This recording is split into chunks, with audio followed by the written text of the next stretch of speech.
Bella Bonita banjir hujatan, istri Denny Caknan, biar jadi jalan pembuka pintu rezeki. Denny Caknan dan Bella Bonita tuai hujatan setelah lamaran hingga menikah pada tanggal 7 Juli tahun 2023 lalu. Viralnya jalinan asmara antara Denny Caknan dengan Bella Bonita membuat model asal Madiun itu mendapat banyak hujatan. Baru-baru ini Bella Bonita curhat soal banyaknya hujatan yang ia terima.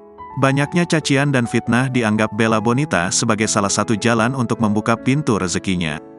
Menurut wanita kelahiran Desember tahun 1998 itu, cukup dirinya yang tahu mengenai apa yang terjadi.